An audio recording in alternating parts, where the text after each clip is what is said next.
કેમ છો વિદ્યાર્થી મિત્રો? મજામાં ને? હું જય દેસાઈ ગુજરાતી વિષયના આ વિડીયો ક્લાસમાં આપ સૌનું સ્વાગત કરું છું. અત્યાર સુધી આપણે ગુજરાતી વિષયમાં 4 પાઠ ભણી ચૂક્યા છીએ.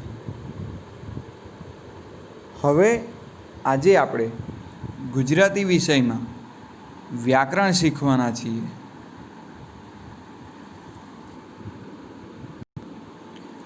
ગુજરાતી વ્યાકરણમાં આજનો આપણો મુદ્દો છે વાક્ય પરિવર્તન. તો વાક્યમાં પરિવર્તન કઈ રીતે કરી શકાય અને એના મુખ્ય પ્રકારો કયા છે તે આજે આપણે શીખવાના છીએ. તો વાક્ય પરિવર્તન કરવા પહેલાં આપણે ધ્યાનમાં રાખવાનું છે કે વાક્યોના મુખ્ય 2 પદો છે, કર્તા અને ક્રિયાપદ. ઉપરાંત ત્રીજું પદ પણ સમાવિષ્ટ છે, તે કર્મ છે. વાક્યમાં પ્રયોજાતા આ ત્રણેય પદોમાં કોની પ્રધાનતા છે તેને આધારે વાક્યના 3 પ્રકાર પાડી શકાય. પહેલું છે કર્તરી પ્રયોગ, જેમાં કર્તા મુખ્ય હોય તે કર્તરી પ્રયોગ. બીજું છે કર્મણી પ્રયોગ, જેમાં કર્મ મુખ્ય હોય તો તે છે કર્મણી પ્રયોગ. અને ત્રીજું છે ભાવે પ્રયોગ, કે જેમાં ભાવને મુખ્ય રૂપે બતાવવામાં આવ્યું હોય તેને ભાવે પ્રયોગ કહેવાય. આ ઉપરાંત પ્રેરક વાક્ય રચના પણ થતી હોય છે, કે વાક્યમાં આપણને કોઈ પ્રેરણા દર્શાવવામાં આવી હોય તો તે પ્રેરક વાક્ય રચના કહેવાય. તો આજે આપણે આ 3માંથી 2 વાક્ય પ્રયોગ શીખવાના છીએ, કર્તરી પ્રયોગ અને કર્મણી પ્રયોગ. તો આ વાક્ય પ્રયોગમાં પહેલાં તો આપણે કર્તા ક્રિયાપદ ઉપરાંત કર્મને ધ્યાનમાં રાખવું પડશે, ત્યારે આપણે વાક્ય પરિવર્તન સમજી શકશું.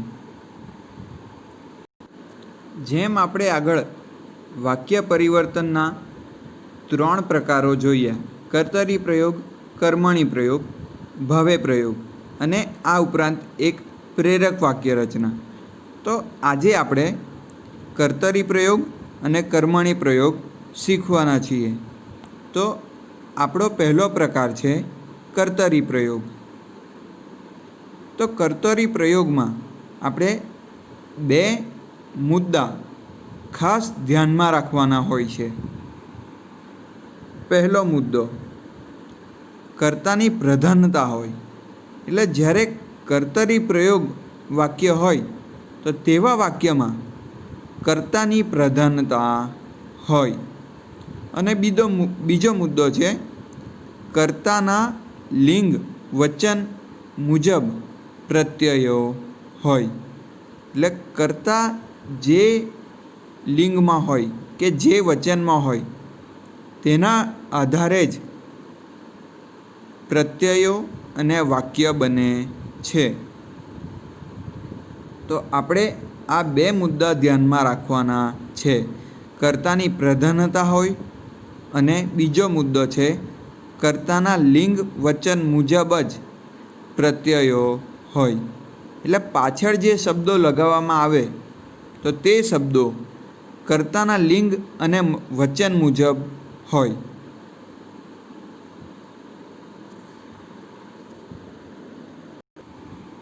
હવે આપણું પહેલું ઉદાહરણ જોઈએ. જુમાએ શોખ ખાતર એક પાડો પાડ્યો. તો હવે આપણે જોઈએ છીએ કે અહીંયા જુમો એ કર્તા છે, શોખ એ કર્મ છે અને અંતમાં પાડ્યો એ ક્રિયાપદ છે. તો અહીંયા આપણને જોવા મળે છે કે કર્તાની પ્રધાનતા છે. જુમો શબ્દના આધારે શોખ એટલે કે કર્મ અને ક્રિયાપદને મુખ્ય ગણવામાં આવ્યું છે. કર્તાના આધારે કર્તાના લિંગ અને વચન મુજબ જ ક્રિયાપદ મૂકવામાં આવ્યું છે.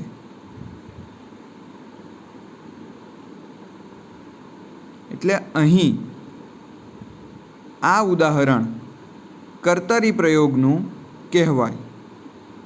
એ જ રીતે આપણું બીજું ઉદાહરણ છે, હું કેળું ખાઉં છું. તો હું એ અહીં કર્તા છે, કેળું એ અહીં કર્મ છે અને ખાઉં એ અહીં ક્રિયાપદ છે. હું કેળું ખાઉં છું. તો હું એ એક વચન છે, એના આધારે કેળું એ પણ એક વચન છે અને ખાઉં એટલે કે ક્રિયાપદ એ પણ એક વચન અહીં દર્શાવવામાં આવ્યું છે. જો અહીં હુંની જગ્યા પર અમે હોત તો અમે કેળા ખાઈએ છીએ. અમે શબ્દ બહુવચન હોવાથી પાછળ એનું કર્મ અને ક્રિયાપદ પણ બદલાઈ જતે, પરંતુ અહીંયા હું એક વચન હોવાથી કર્મ પણ એક વચન મૂકવામાં આવ્યું છે અને ક્રિયાપદ પણ એક વચન મૂકવામાં આવ્યું છે. હું કેળું ખાઉં છું. કર્તા એક વચન હોવાથી કર્મ અને ક્રિયાપદ એક વચન. જો અહીં વાક્ય એવું હતે, અમે કેળા ખાઈએ છીએ, તો કેળા પણ બહુવચન અને ખાઈએ છીએ એ શબ્દ એટલે કે ક્રિયાપદ પણ બહુવચન હોત, પરંતુ અહીં કર્તા એક વચન હોવાથી કર્મ અને ક્રિયાપદ પણ એક વચન મૂકવામાં આવ્યું છે, જેના કારણે આ ઉદાહરણ પણ આપણું કર્તરી પ્રયોગનું છે. હવે આપણે બીજો પ્રકાર જોવાના છીએ, જેનું નામ છે કર્મણી પ્રયોગ. તો એમાં આપણે 3 મુદ્દા ધ્યાનમાં રાખવાના છે.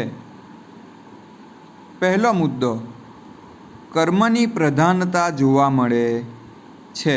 એટલે વાક્યમાં આપણને કર્મ પ્રધાન હોય એવું જોવા મળે.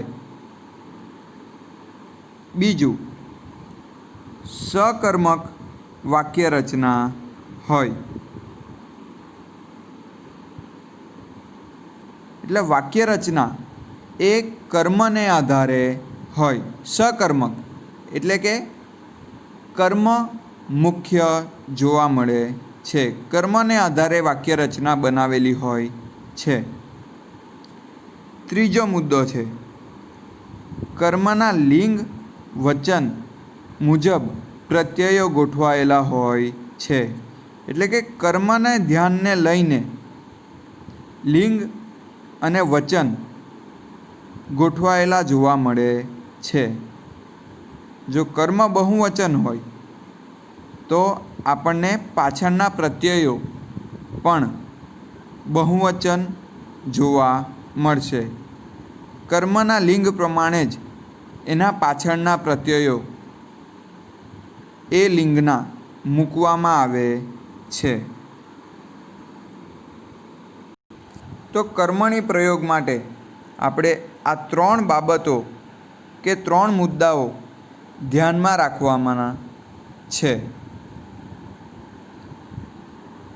હવે આપણે પહેલું ઉદાહરણ જોઈએ.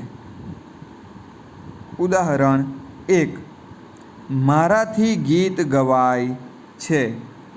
અહીં ગીત એ મુખ્ય કર્મ છે. મારાથી એ કર્તા છે અને ગવાય છે એ ક્રિયાપદ છે. ગવાવું કે ગાવું એ ક્રિયા છે. તો અહીં કર્મ એ આપણને મુખ્ય જોવા મળે છે. કર્મને આધારે એનો કર્તા નક્કી થયો છે અને ક્રિયાપદ નક્કી થયું છે. ગીત ગવાય છે. મારાથી ગીત ગવાય છે. કર્મ એકવચન છે, જેના કારણે ક્રિયાપદ અને કર્તા એ પણ એકવચન દર્શાવવામાં આવ્યા છે.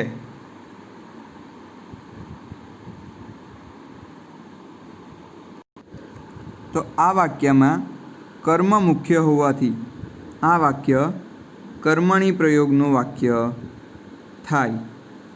બીજું ઉદાહરણ છે, ઝૂમોથી શોક ખાતર એક પાડો પડાયો. તો આપણે આગળ ઉદાહરણ જોયું કે ઝૂમોએ શોક ખાતર એક પાડો પાડ્યો અને એ આપણું કર્તરી પ્રયોગનું વાક્ય હતું અને એના જેવું જ વાક્ય લાગે છે, પરંતુ એમાં કર્તા અને ક્રિયાપદ બદલાયું છે, કારણ કે અહીં કર્મ એ મુખ્ય છે. શોખ ખાતર એ કર્મ મુખ્ય હોવાથી કર્તા અને ક્રિયાપદ અહીં આપણને બદલાયેલું જોવા મળે છે. તેથી આ કર્મણી પ્રયોગનું વાક્ય કહેવાય, કારણ કે આમાં શોખ જે કર્મ છે જેના આધારે કર્તા અને ક્રિયાપદ નક્કી થયા છે કે એના આધારે પ્રત્યયો ગોઠવાયેલા છે અને અહીં કર્મની પ્રધાનતા જોવા મળે છે. તેના કારણે આ વાક્ય કર્મણી પ્રયોગનું વાક્ય થાય. આશા રાખું છું કે તમે આ વાક્ય પ્રયોગ કે વાક્ય પરિવર્તનના 2 પ્રકાર સમજી ગયા હશો. ધન્યવાદ.